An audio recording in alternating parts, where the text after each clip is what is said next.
Why might you be getting leg pain when you're walking?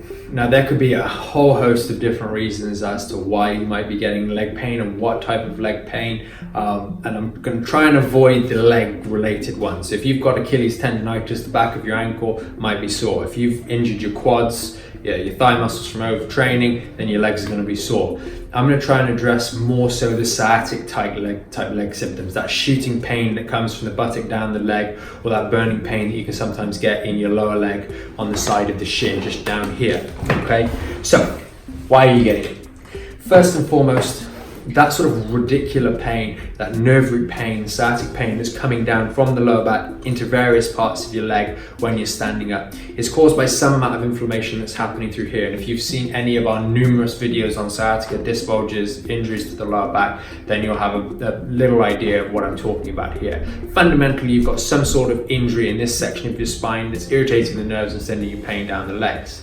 And what's happening is that your spine is designed to weight bear. It's designed to resist the pressure of gravity effectively so you can go around and do the things that you want to do on a daily basis. But for some reason in most cases it's repetitive stress, your body is starting to fail to do that process effectively, and walking around on a daily basis becomes painful because you've got some sort of injury down here that you're maybe not aware of. And that's quite often how some of these symptoms can be initially sort of brought to the surface. A long period of walking, maybe you're going shopping on a day out or something like that, and you start to get this leg pain. It's a sign of things occurring in this lower back section. So what do you do? Well, there's a few things you can try.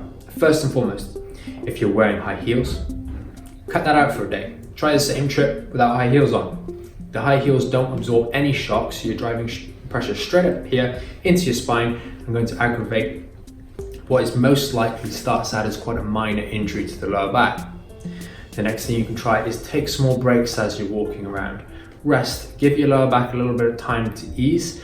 And remember, if you're loading it up with lots of shopping bags, try and avoid that. It's more load through the spine and it's going to be irritating this lower back. So do pay attention to what you're actually carrying. Would you really voluntarily go and carry an extra 10, 15, 20 kilos for a couple of hours? Would you expect to get no pain from doing that? Most people would expect to get some pain. If I said, go and carry this weight for the next 20 minutes and it's an extra 10 kilos, you'd expect to get some irritation. So bear that in mind. What are you actually doing? And is it logical that you might get some irritation in your lower back, or in this case, going down the legs? Avoid those things if they are aggravating you for the short term. If you do get a flare up itself, use some ice on the lower back down here. That can calm the excess inflammation down. And if you do that sooner rather than later, you're going to stop things from getting out of control and it turning into a much more severe version of sciatica.